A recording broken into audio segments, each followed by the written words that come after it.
우리는 참 다양한 생각을 가지고 살아가는 시대 속에 신앙생활을 하고 있는 것 같습니다. 각자의 가치관과 생각이 어느 때보다도 뚜렷하고 특징적으로 나타나는 시대라고 생각합니다. 작가인 유시민 씨는 한 토론회에서 종교가 인간성을 바꾸거나 새롭게 하는 것은 믿을 수도 없고 종교를 인정할 수도 없다고 말했습니다. 왜냐하면 수백 년에 걸쳐 유대인들을 지속적으로 폭행하고 악을 저지르며 심지어 홀로코스트를 통하여 그 사람들을 죽인 종교를 생각한다면 그런 종교가 사람을 바꾼다라는 것은 말도 안 되고 지금도 종교가 다 없어지지 않은 안타까움을 토로하기도 했습니다. 반면에 무신론자인 김상욱 박사는 종교는 부정의 기능도 있는 것 같고 또 때로는 순기능도 있어서 좋은 기능도 있는 것 같은데 본인은 과학자로서 이런 생각이 든다라는 겁니다. 과학자의 식견으로 보자면 생물학적으로 돼지나 인간이나 전혀 다를 바가 없이 똑같은 동물일 뿐인데 누가 인간에게 돼지를 죽일 권한을 주었는가라는 것입니다. 과학적으로 보면 전혀 다르지 않은데 왜 인간은 동물을 잡아서 먹게 되었는가라는 겁니다. 참고로 오늘 점심이 돼지입니다. 그렇게 본다면 자신은 신은 믿지 않지만 이미 생각하는 것보다 더 큰 어떤 것들이 우리의 삶과 생활 속에 깃들어져 있어서 인간은 살아가고 있다는 것을 과학자로서 부인하긴 어렵다라고 말하는 모습도 있습니다. 종교를 반대하든 아니면 종교를 인정하지 않든 각자의 생각들을 가지고 살아가는 삶의 자리에 우리는 왜 교회라는 곳을 다니고 있는 것일까요? 왜 우리는 교회가 필요하다고 생각되어집니까? 교회의 순기능? 아니면 교회의 역기능? 아니면 교회를 통해 얻어지는 유익? 오늘 우리가 말하고 싶은 것은 과연 우리의 신앙이 이 시대 속에서 어떤 의미를 가지고 있느냐라는 것을 잠시 좀 살펴봐야 할 날이라고 생각되어집니다. 결론적으로 말하면 하나님은 이 땅에 교회를 통하여서 말하고 싶으신 메시지가 딱 하나 있는 것 같습니다. 나는 너의 하나님 되기를 원한다라는 메시지입니다. 구약에서 나는 너의 하나님이 되고 싶어라는 이 하나의 하나님의 마음 때문에 하나님은 이 세상에 창조를 여러 가지 하셨고 각가지 율법과 제도를 만드셨을 뿐만이 아니라 그 속에 우리를 두시기도 하였습니다. 예를 들어서 출애굽기 보면 이스라엘을 하나님은 어떻게 부르냐면 이스라엘은 나의 장자라는 표현을 씁니다. 첫 번째 아들이라는 거죠. 왜 그런 표현을 쓰냐면 하나님은 이 민족을 봤을 때 자신이 가지고 있는 좋은 것, 영광스러운 것을 같이 나누고 싶은 거예요. 자녀는 나누고 싶은 대상이잖아요. 그래서 이 땅에 다른 것이 아니라 그 사람들을 통하여 하나님은 자신의 좋은 것을 나누고는 하나님이 되고 싶으셨던 것 같습니다. 리차드 러블레이스는 그래서 진정한 교회, 진정한 기독교는 사역이나 프로젝트가 아니라 creation of God, 하나님의 창조여야 한다고 말했습니다. 저 자신도 상당히 동의하고 중요하게 생각하는 교회의 본질입니다. 바쁘게 교회 배가 운동, 교회를 성장시키는 것, 그건 교회의 본질이 아닌 것 같습니다. 교회는, 기독교는 하나님에 의하여 만들어진 것, 바로 그것이 우리가 알아야 될 본질적인 모습이 아닐까 생각합니다. 내가 너의 하나님이 되기를 원한다. 하나님은 이 한마디를 이루시기 위하여 이스라엘 백성들에게 말씀을 주셨고, 그들로 하여금 그 말씀과의 관계 속에서 그들과 만남을 허락해 주셨습니다. 어떤 부분은 가장 쉬운 만남입니다. 그래서 구약을 읽어보면요, 하나님이 하지 말라고 하는 게 많아요. 왜 이렇게 하지 말라는 게 많지? 하나님 부정적인 분인가? 아니요. 하지 말라는 계명은요, 인간이 지킬 수 있는 가장 쉬운 일입니다. 여러분, 뭔가를 하는 건요, 내 의지가 필요하고 열정이 필요해요. 근데 하지 않는 건요, 그냥 안 하면 끝나는 거예요. 그냥 안 하면 끝나는 거예요. 제가 뭘 하지 않아도 되는, 아니 움직이지 않아도 되는, 그냥 가만히 있으면 되는 거예요.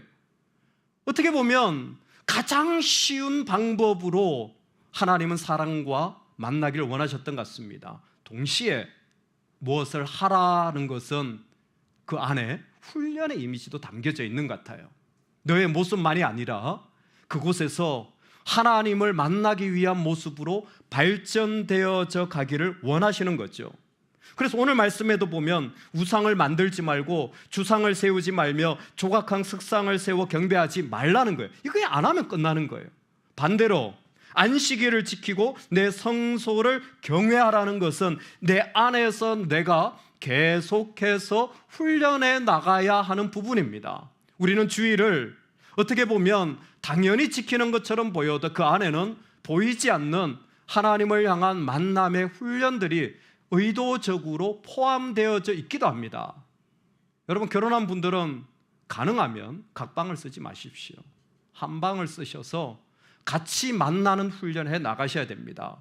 아빠가 늦게 집에 오더라도 꼭 자녀 방을 들려서 인사를 하는 훈련을 하셔야 합니다.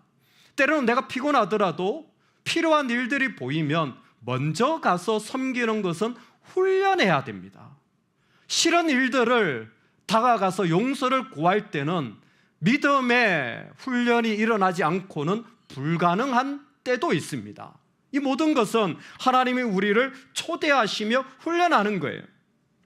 그럴 때 왜 교회가 필요한 것이죠? 왜 우리는 이런 교회가 이 땅에 여전히 있어야 되느냐라고 말한다면 오늘 레위기 말씀 때문입니다. 하나님이 이 땅에 거룩이라는 것을 우리 가운데 허락해 주시고, 그 거룩이, 하나님과의 아름다움이 우리를 통하여서 이 땅의 사람들에게, 가정에, 자녀들에게, 심지어 사회와 우주적으로 확장되어져 가는 그 길목에 오늘 우리는 서 있습니다. 즉 신인과 우리가 만나는 그것이 우리를 통하여서 이 땅에 확장되기를, 이 땅에 그 아름다움이 펼쳐나가기를 원하시는 길목에 하나님 우리를 초대하고 있습니다. 왜 교회가 필요하냐? 왜 예배가 필요하냐? 왜 믿음이 필요하냐 하면 바로 여기 이 자리 때문이라는 거예요. 어떤 자리입니까? 너희가 내 규례와 계명을 준행하면, 너희가 내 규례와 계명을 준행하면, 이때부터 하나님은 자신을 우리를 통하여 우리 자녀들에게, 우리 가정에, 이 땅에, 온 열방과 우주로 자신의 존재를 확장시켜 그들의 하나님이 되고, 그들의 하나님이 되고, 자신의 자손의 하나님이 되는 천대까지 이르는 그 하나님 되심을 그들 가운데 나타내시고자 하기 때문입니다. 언제? 내 규례를 준행하면. 여러분, 이 말씀은 너무 중요한 게 출애굽기를 읽어봐도 똑같은 말씀이에요. 너희가 내 계명을 준행하면. 신명기를 읽어봐도 똑같습니다. 너희가 내 규례를 준행하면. 어떤 말씀, 어떤 성경에도 너희가 많이 바치면, 너희가 많이 사역하면, 너희가 많이 봉사하면이라는 것은 하나도 없습니다. 모든 구약 성경에 너희가 내 규례를 지키면입니다. 너희가 내 계명을 지키면 그때 우리는 하나님이 우리 가운데 이루어지셔서 복으로 이 땅 가운데 이루어지는 하나님의 영광과 아름다움을 공유하는 자리에 우리를 초대하신 거예요. 그게 교회 다니는 사람들의 모습이에요. 그게 교회 다닐 때에 우리가 누릴 수 있는 겁니다. 하나님이 우리를 자신의 계명으로 이끄시는 겁니다. 계명을 지킨다라는 것은 하나님의 부름입니다. 계명을 지킨다라는 것은 하나님의 새로운 창조입니다. 계명을 지킨다라는 것은 나에게 없는 하나님의 생명의 자리로의 옮기심입니다. 하나님은 아브라함과 이삭과 야곱의 하나님이 되어주십니다. 그 얘기는 뭐냐면 하나님은 그저 하늘에 계시고 자 너희들 알아서 해라는 것이 아니라 하나님은 우리의 혈족과 살아가는 삶의 속에 역사적 실체가 되셔서 그 삶 속에 들어와서 야 누구야 너 내 계명이 들리니? 내 말이 들리니? 내 성령의 음성이 들리니? 네가 나에게 반응할 때 내가 이끄는 자리로 네가 갈 때 나의 이름으로 말미암아 그 자리에 갈 때 그곳에 새로운 창조와 새로운 생명의 자리를 너는 경험하게 될 거야. 그 하나님을 드러내는 것이 역사적으로 지금도 임하시는 하나님의 실체임을 교회를 통하여 주님은 지금도 일하고 계신 것입니다. 공교롭게도 바로 지난주에 독일 나치 후손들이 예루살렘에 가서 그 나치 후손들 중 기독교인들이 예루살렘에 가서 수천 명이 행진을 하면서 홀로코스트, 유대인 600만 명이나 죽은 그 생존자들, 그 후손들에게 그리고 유대인들에게 사과와 용서를 구하는 행진을 했습니다. 아마 독일은 그런 문화가 있나 봐요. 지금도 나치나 유대인 학살에 대해서는 서로 불문율을 얘기를 안 한답니다. 왜 그럴까요? 그거 다 우리 할아버지, 자기들 할아버지. 근데 티빙겐에 있는 요스트 비트너가 어느 날 신앙인으로 살아가면서 깨달은 거예요. 자기 동네가 바로 유대인들을 학살했던 장소가 8곳이나 있고 그 전범들, 나치를 만들었던 학교, 기관이 자신 동네에 다 있더라는 거예요. 깜짝 놀란 거예요. 그리고 하나님이 그를 부르신 거예요. 네가 이 일에 화해의 열매가 되어지면 좋겠다. 그래서 그를 예루살렘에 보내는 거예요. 한 사람이 갔는데 그 이야기를 듣고 전 세계 30개국에서 와서 크리스찬들이 행진을 하며 죄송합니다. 당신들의 아픔을 위로할 수 있다면 금전적으로 배상할 뿐만이 아니라 용서를 구합니다. 생명의 행진이 되는데 그 모습을 본 이스라엘 그 시장이 어떻게 이런 일이 일어날 수가 있지? 어떻게 이게 가능하지? 하나님 지금도 계명을 지키는 자들 초대하고 계신 거예요. 나로서는 갈 수 없는데 얘야 네가 그 자리에 가면 좋겠다. 나로서는 상상이 안 되는 일인데 얘야 네가 그 자리에 있으면 좋겠다. 네가 이렇게 하면 좋겠다라는 두드리시는 거예요. 그들을 통해 하나님은 자신이 여호와임을 이 땅에 드러내시고 그리고 그 사람들을 축복하기를 원하시는 겁니다. 그 축복의 내용이 오늘 말씀에 그대로 적혀져 있습니다.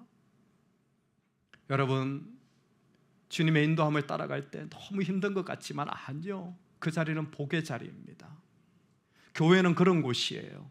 주님에 의하여 그 말씀을 듣고 그것으로 옮겨갈 때에 하나님이 어떻게 역사하시는지를 보는 자리가 교회입니다. 6가지의 축복을 하시.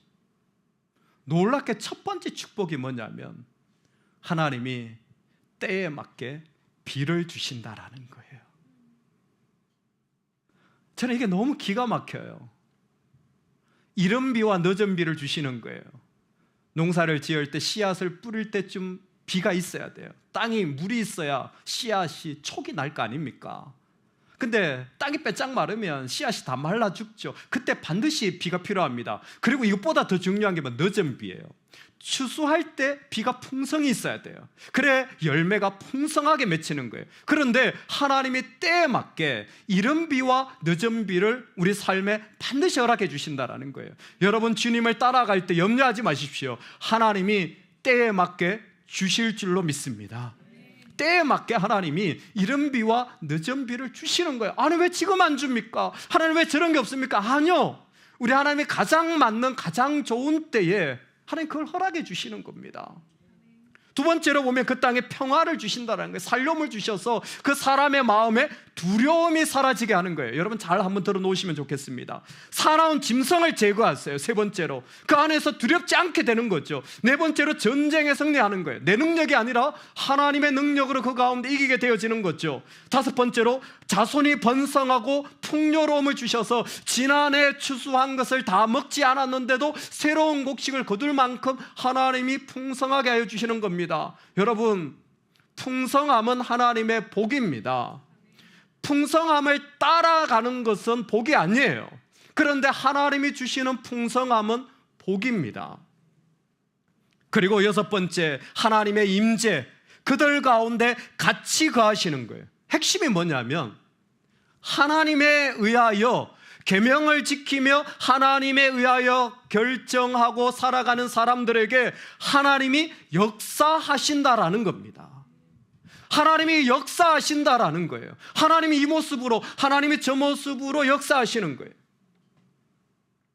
사실 이 땅을 살아가다 보면 시편 기자의 고백처럼 내 영혼아 네가 어찌하여 낙심하며 어찌하여 내 속에서 불안해하는가. 낙심하고 불안한 일들이 훨씬 많습니다.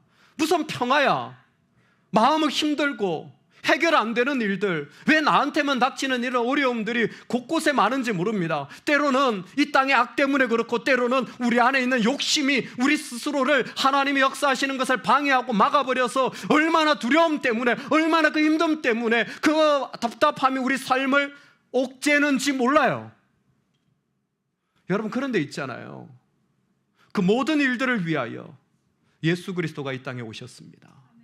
그리고 그 모든 일들의 죄악과 아픔을 다 씻어주시고 자신의 피로 교회를 세우시고 우리를 초대하신 거예요. 그리고 히브리서는 이렇게 얘기합니다. 믿음의 주요 온전케 하시는 이인 예수를 바라보라. 한 번만 더 말씀을 드리겠습니다. 믿음의 주요 끊고 온전케 하시는 이 그분 예수님을 바라보라. 영어 성경에 보면 믿음의 주라는 것이 pioneer, beginner라고 표현되어 있습니다. 시작하시는 분, 개척자라는 거죠. 이른 비를 주시는 하나님인데 그 복으로 임하시는 하나님이 예수 그리스도를 통하여 우리 안에 믿음을 시작하신 거예요. 그런데 믿음의 주일 뿐만 아니라 온전케 하시는 분이에요. 영어 성경에 보면 finisher, perfecter라고 되어 있어요. 끝내시는 분, 완전한 분. 늦은 비로 우리에게 임하시는 하나님은 자신이 시작한 일들을 우리 삶 속에서 끝내시는 예수 그리스도로 우리에게 지금도 역사적으로 임하셔서 우리의 삶의 마지막까지 걸어가도록 인도하신다라는 겁니다. 그래서 내 삶의 자리를 나의 능력이 아니라 시작하신 분이 마지막까지 나의 불안과 나의 염려와 나의 자금에도 불구하고 마치시는 그분을 바라보라는 거예요. 그게 교회의 능력이고 그것이 교회에서 배워야 할 믿음이라는 것입니다. 하나님에 의하여 하나님이 이루시고 만들어 가실 것을 다른 사람들은 모르겠어요. 그런데 그 사람들의 역사관, 가치관, 물질관, 정치적인 이념을 따라 살아가겠지만 교회 다니는 사람들은 예수 그리스도로 시작했을 뿐만이 아니라 예수 그리스도로 맞춰지는 것을 인정하고 고백하고 그 자리에 나를 내어드리는 겁니다.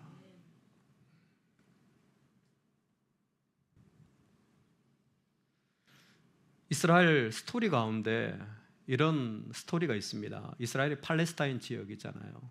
신이 세상을 만들었을 때 그랬답니다. 땅도 만들고 바다도 만들고 다 만드는데 야, 참 좋다. 근데 뭔가 좀 모양이 갖춰져야 되지 않겠니? 그리고는 그곳에 돌, 바위 이런 걸 좀 이제 곳곳에 온 세상에 좀 두려고 합니다. 그리고는 천사한테 야, 네가 그 자루에다가 돌 좀 넣어가지고 세상에 좀 뿌려. 그랬더니 천사가 네 알겠습니다 하고는 자루에 돌을 넣어가지고 세상에 뿌리러 나갑니다. 근데 이 천사가 좀 띨빵했는지 자루에 돌을 넣고 가다가 깜빡하고 자루를 놓쳤다가 쏟아버렸어요. 그래서 돌이 그냥 확 그냥 한 곳에 다 떨어져 버렸어요. 그 땅이 팔레스타인이더라. 그래서 세상에서 제일 돌만 많은 곳, 그게 팔레스타인 땅이래요. 그게 뭐냐면 그냥 농사 지을 땅이 없어요. 돌 땅이에요, 돌 땅. 그리고 그 땅 자체가 석회암입니다. 그게 무슨 얘기냐면 우리나라처럼 이렇게 땅을 파면 저수지가 되는 게 아니라 땅을 파도요 다 빠져나간다라는 거예요. 근데 하나님이 그 땅을 뭐라고 말씀하시냐면 약속의 땅이고 젖과 꿀이 흐르는 땅이래요. 성경엔 그렇게 표현되어 있고 하나님 그렇게 부르세요. 아니 하나님이 약간만 눈을 조금 돌리셔가지고 아래로 보시면 지구에서 가장 비옥하고 가장 긴 문명을 가지고 있는 애굽, 이집트, 나일강 삼각주가 바로 밑에 있습니다. 그거 정말 비옥하거든요. 농사를 지어도 몇 번씩 할 수 있고 수많은 것을 추수할 수 있는 땅이에요. 근데 그 땅이 아니라 이 돌덩어리 땅을 하나님이 약속의 땅이라는 거예요. 아니 이 땅 말고 이스라엘 북쪽으로만 가도요 메소포타미아라 그래서 유브라데스와 티그리스 사이에 놀라운 평야가 있습니다.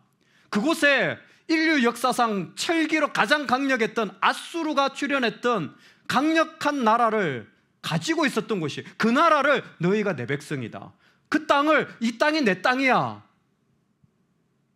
그러지 않으시고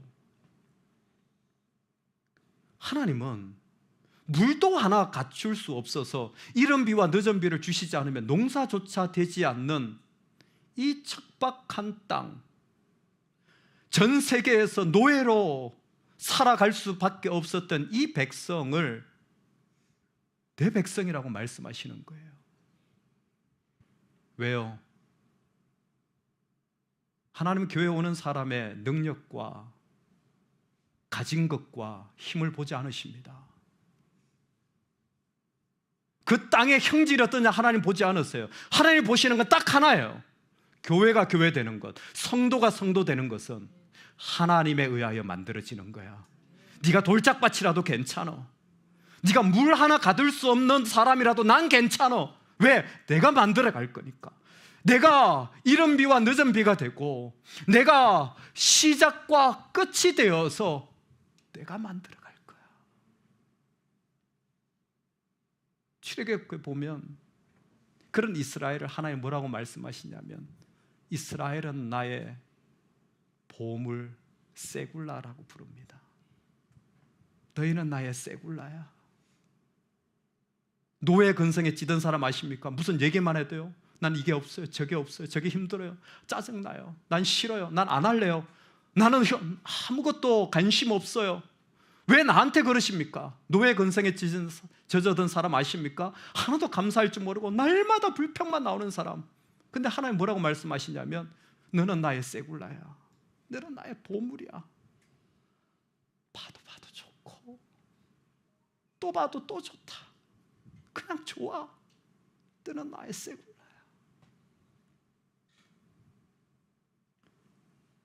아들이 태어났을 땐 잘 몰랐는데 딸이 태어나고 나니까 조금 알겠더라고요.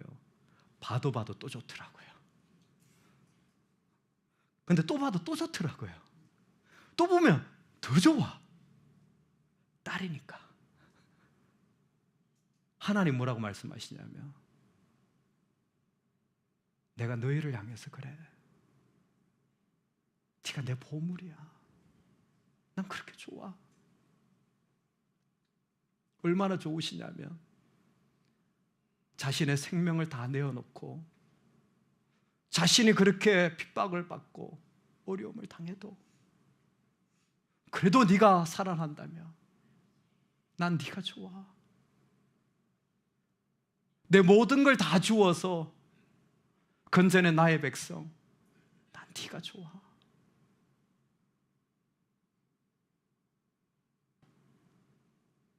여러분, 우리가 그런 사람이에요. 하나님 우리를 보실 때 그렇게 보시는 거예요. 돌짝박 같고 이 쓸모없고 뭘 하나 해도 가진 것 없는데 하나님 뭐라고 말씀하시냐? 아니야, 나한테는 안 그래. 내가 예수의 생명으로 건져낸 너는 나의 보물이야. 난 너를 볼 때마다 너무 좋아. 아니, 하나님 이 모습이 좋으시면 아니 그냥 좋아. 하나님 이렇게 망가진다. 아니 괜찮아. 저 이렇게 실패해도 아니야. 난 네가 좋아. 온 세상을 다 주어도 하나도 아깝지 않을 만큼 난 네가 너무 좋아. 너를 사랑해. 얼마나 사랑하는지. 세상 끝날까지 내가 너를 지킬 거야. 너의 어떤 모습 속에서도 나의 피로 너를 건졌기 때문에, 나의 피로 너를 구원했기 때문에 내가 교회를 통하여 네가 어떤 상황에 있든지 영원한 구원에 이른 날까지 이 형편없고 이 부족하고 이 못난 교회를 지속시켜서 내가 재림하는 그날까지, 영원한 교회에 이른 날까지 이 교회를 유지할 거야. 그리고 나는 나의 백성들을 그렇게 지켜서 영원한 생명으로 인도할 거야. 주님 우리를 그렇게 사랑하시는 거야. 지금 이 모습 하나님께 당당하게 드릴 만한 것 하나도 없지만 우리 주님은 안 그러세요. 우리를 보실 때 무슨 얘기니? 괜찮아. 나는 이 복을 다 준비해 놓을까? 나는 이 모든 것을 다 너에게 주고 싶어. 하나님 제가 뭘 했는데 너 안 해도 돼. 왜냐하면 내가 널 좋아하니까, 내가 널 사랑하니까, 너는 나의 쇠굴라니까 언제라도 괜찮아. 어느 모습이라도 괜찮아. 나는 너와 함께 할 거야. 하나님은 그 모습을 우리에게 말씀하길 원하셔서 사도 바울에게 도전하셨고 부탁합니다. 나의 자녀들아, 이 얘기를 좀 들어볼래? 이제 나는 그리스도 안에서 발견되려 함이라. 교회 다니는 사람은 이제 자신을 그리스도에 의하여 그리스도로 말미암아 자기를 평가하고, 그리스도로 말미암아 자기를 이해하고, 그리스도의 신실하심으로 자기를 바라보고, 그리스도의 사랑하심으로 자기를 평가하고, 그리스도의 놀라운 능력으로 자기 능력을 삼아 살아가는 사람들, 그렇게 나를 발견한 사람들이 교회 다니는 사람들이야. 그래서 이 땅에 교회가 필요한 거야. 내가 너희를 그렇게 사랑하니까. 여러분, 주님으로 나를 보시기 바랍니다. 이젠 주님으로 나를 다시 결정하시기 바랍니다. 그렇게 하나님에 의하여 만들어진 그 사람들을 하나님은 교회라고 부르십니다. 이 땅에서 번성하건 번성하지 못하건, 이 땅에서 교회가 커지든 커지지 않든 그건 우리 하나님께 아무 중요하지 않아요. 중요한 것은 하나님에 의하여 만들어지면 그곳이 가장 아름다운 주님의 나라 될 줄로 믿습니다. 저와 여러분이 그 은혜 속에 임하기를 간절히 축원합니다. 아멘. 하나님